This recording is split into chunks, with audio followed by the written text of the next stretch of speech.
I'm Franz, and this is Lars, and we're here in Hawthorne at the design studio. We're standing in front of an all-new Model 3, and behind us we have, some other top secret stuff, but maybe we'll get to that another day. We're actually here to talk about the Model 3s. We're excited to see your questions, and hopefully we can give you a little insight into, some things beneath the skin and some technical stuff. Yeah, under the skin. Yeah. This is our first, it's our second Tesla live stream, so bear with us. The first one my colleague Wes did straight from Baja. This one's got a little bit higher Wi-Fi signal, so we should be okay. But Franz, I think this first one's maybe for you, or you could take it. What is your favorite or most exciting change with the upgraded new Model 3? Well, I think the most exciting thing for me is we've taken a great car and just made it a little bit better. Actually, a lot better. Yeah, a lot better. Some of my favorite elements on the car are the front end. We've got a whole new front end going on here, and it's just really a lot leaner. The hood is new hood, it's down low, obviously brand new lights. We've simplified the front end even further, and it just really gives the car a little bit more sleek feel to it, a little more mature as well. The car's grown up a bit. And this is a pretty big contributor to the overall aero efficiency improvement that we've had on the car. And then in the rear of the car, if we go back here, one of my favorite features actually is how we've treated the taillights. And we've basically taken the taillights and we've added them now to the deck lid. And so now you don't have that kind of really bad seam in the middle of the taillight. It's an improvement in design of the original Model 3. So it's just a nice evolution of that, but it feels more crisp, more precise, more modern, and no part lines in it. So super excited about that. But the part lines and the finish up front, it's a big step up in quality. Yeah. The Fremont team's been kicking butt for the last couple of years.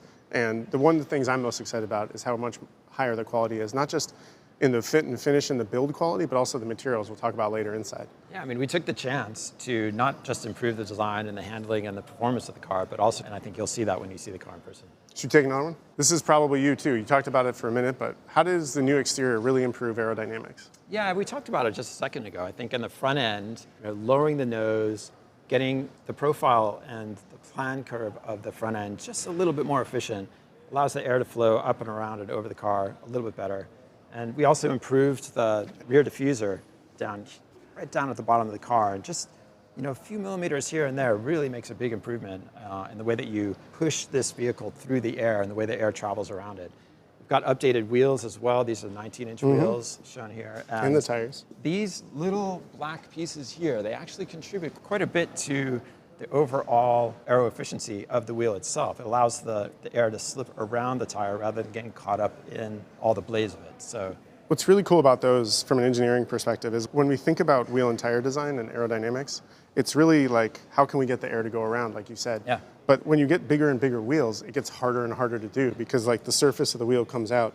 And when I think about those caps, I think about it making the air think the wheel is smaller. And and then the air can go quicker around the outside. But yeah, like you said, as the wheel gets bigger, the profile of the tire gets smaller. What we've done is actually brought the overall profile back into kind of effectively what the wind sees as the tire profile. So the tire profile from the wind perspective feels really thick, but it's actually a nice big wheel. Even this little thing right here, a lot of tires, will swoop out here, or they'll like dip in right at the corner and tuck in under the wheel.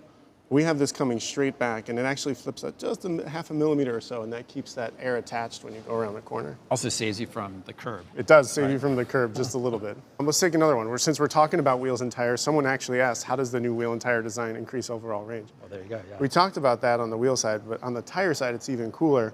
These tires have a lower rolling resistance coefficient than any of the other tires we've ever put on a Model 3, but we did that without compromising lateral performance, steering response. And one of the ways we did that... Isn't that the hardest thing though? Like combining, rolling resistance and performance? Dude, Franz, you know me in tires. Like I could talk about them for days, but like it is the most important thing on the car. It's the only thing that touches the ground, and it has to do everything. It has to be quiet, it has to be comfortable, it has to do aero.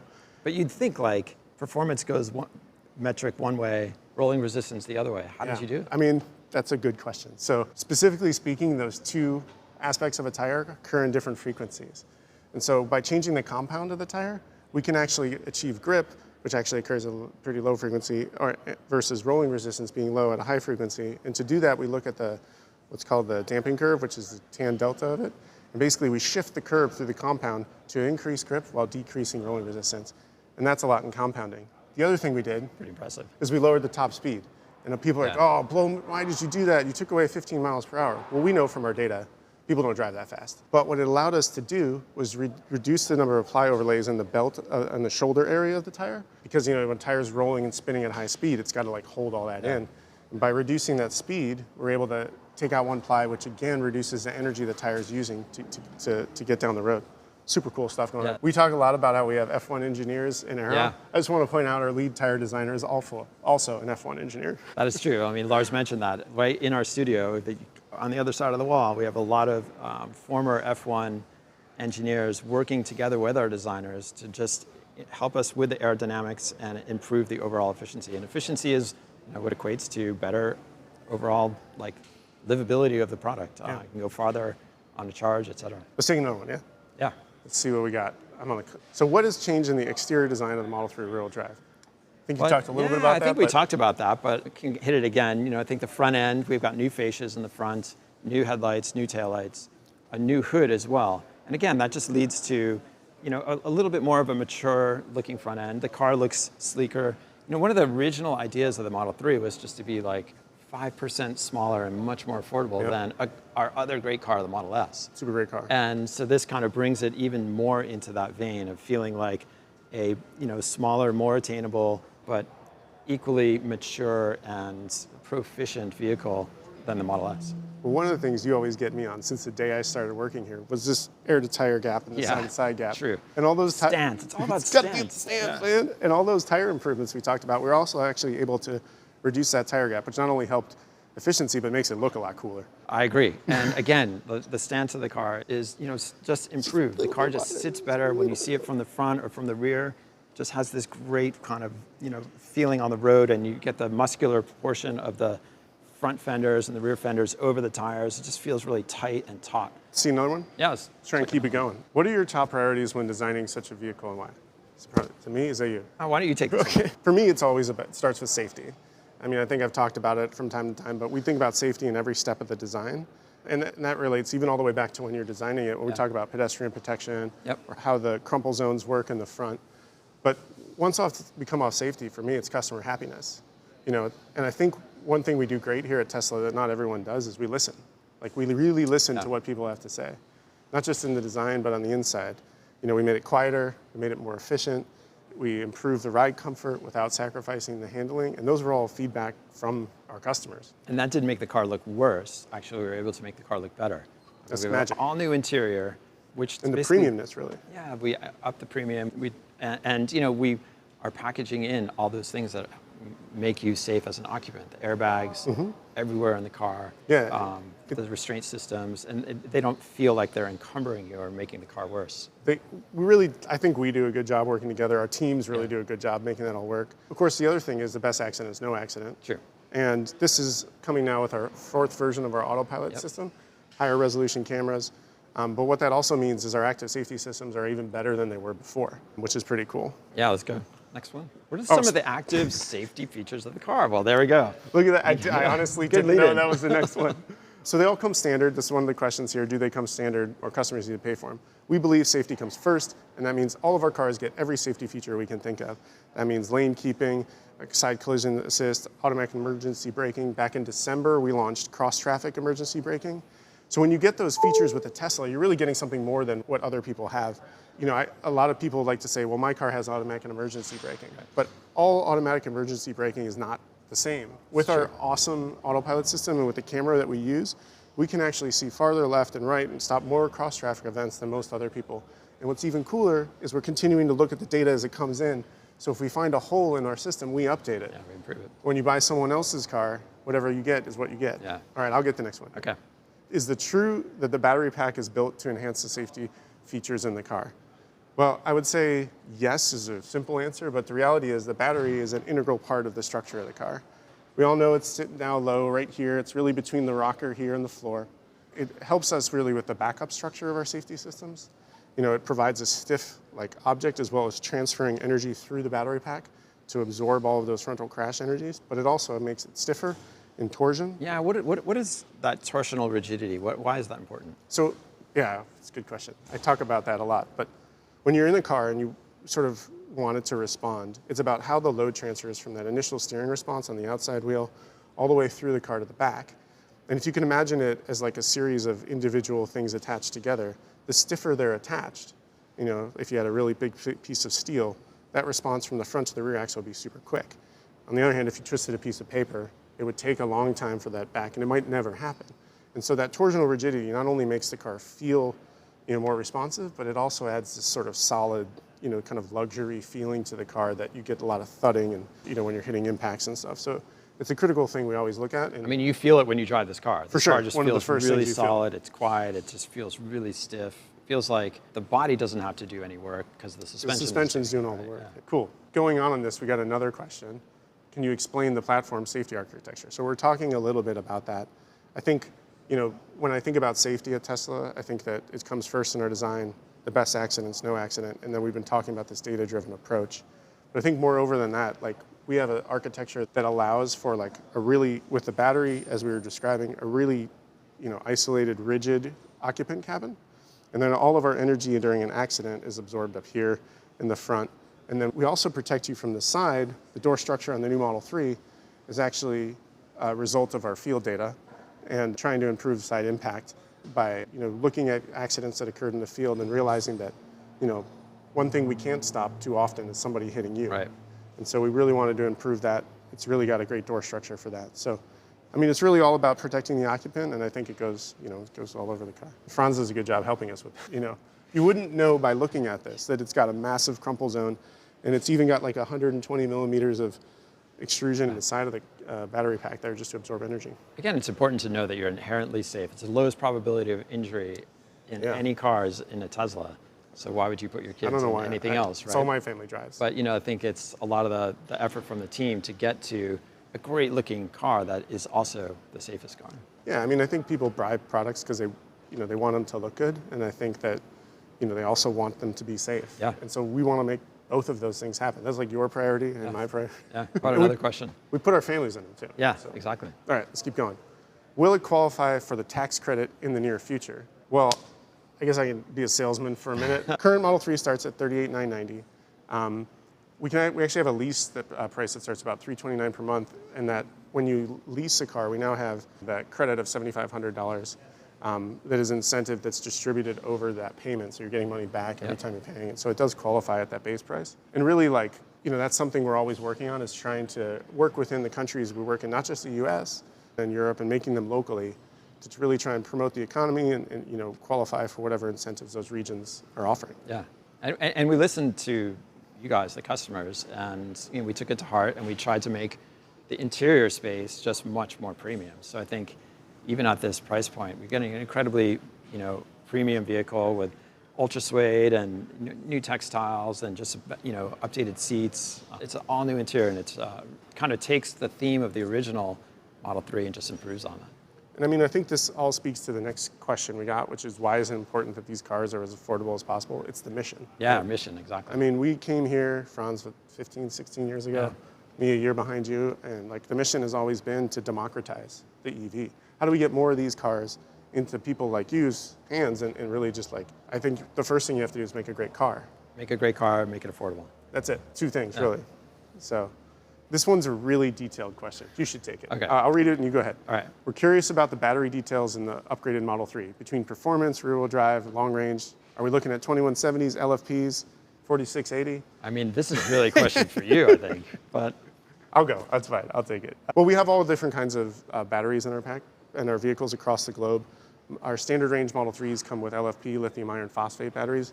That means you can charge all the way up. We do that because, you know, at that lower price point, we want to make sure that you can use the full range of the battery every day. It's up to 272 miles now. And I think that one thing that's important is, you know, in the rest of the world, people, when this car came out, were like, oh, the range went up 10%. yeah. In the US, it only went up, well, in the case of rear-wheel drive, nothing. In the case of dual motor, just a few miles. But at Tesla, we focused on real world range, right?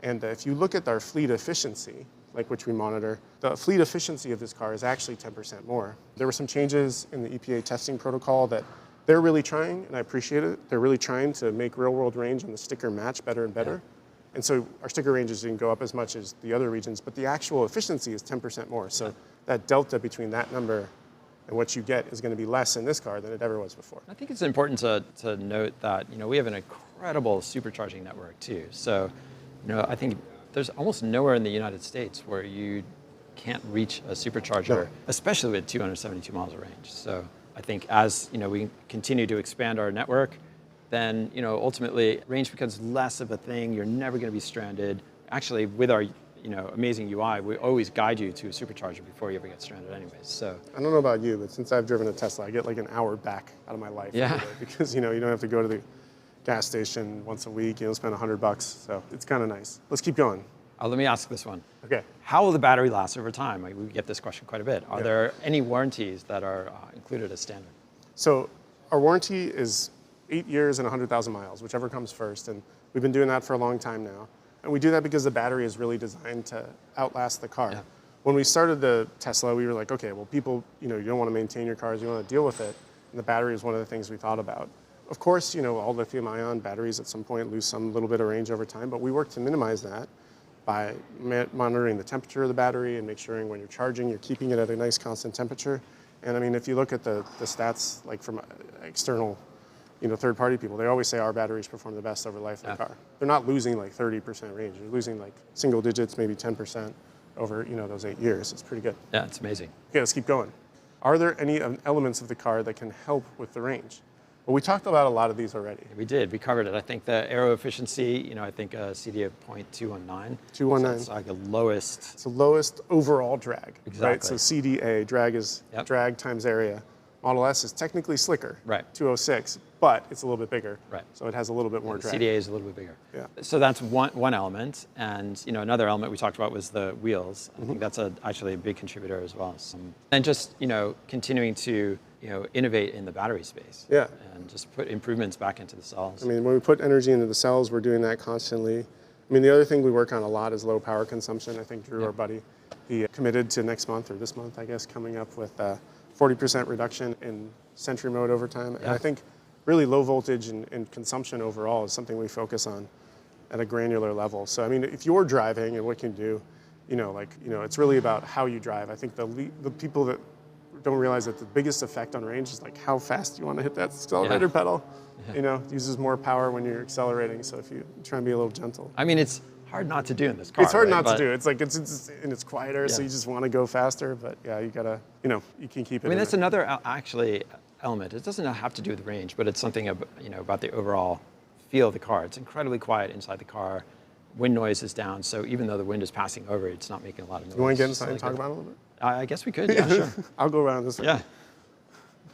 And I think talking about the interior a little bit more, you can see that it's all new. There's We've added a lot of improvements. We have a center console now with closed compartments. We've got ambient lighting that wraps around. So it's really kind of taken the idea of this wraparound cockpit. We've upgraded everything in the steering wheel. Actually, one thing you may notice is that we removed the stalks. Again, talking about efficiency and taking parts away that are not necessarily required. We put indicators right on in the same way that you would indicate with a stock. They're on the steering wheel. And just improved UI. This car comes with an amazing user interface. I think that's just like something that we don't talk enough about, but there's so much packed into that one screen, whether it's, you have like almost infinite music and podcasts. Yeah, you can get whatever. Ability and super high quality. There's 17 speakers in this car? Yeah, in the dual motor, there's 17 speakers. It's actually more than we went out with. There used to be 14. In the base vehicle, we also added 2 low power subs.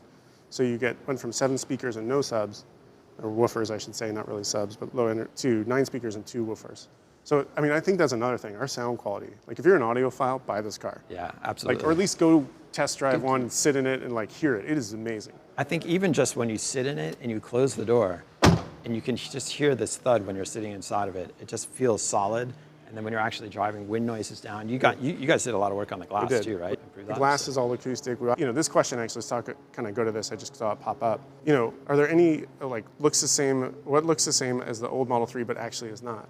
So we got a lot of questions about did you use Giga castings and all this stuff? And we didn't really because we wanted to come to market and we had a lot of CapEx invested in the body lines. We got to go quick to change them over. And I think underneath we still changed a lot. Yeah. From an NVH perspective, any area that was a little bit weak, we added a stiffener or we changed the brackets so that it was more stiff. We added, more baffles and things to absorb noise. We added, of course, the frequency selective damping I've been talking about, which is super cool. Basically has a bypass valve in it that on low frequencies, like the pressure builds up so much that valve won't open, but on high frequencies, it allows flow to flow through, really adds comfort. Those things you can't see, right? Yeah. And that's just cool, benefits you get in the car that weren't there. And those are the things I always, when we're down here, we talk about doing too, because both you and I, like our teams, we really care about the whole product. Yeah. It's not just like, what does it look like? So anything you want to add to that one? Or? No, I mean, I think that's great. Maybe one more question? Yeah, I think we got time for one or two more. Oh, rear-wheel drive, being a rear-wheel drive vehicle, how is the traction? This is a question I get a lot, actually. And I think that there's a misnomer about rear-wheel drive and traction, especially in the snow.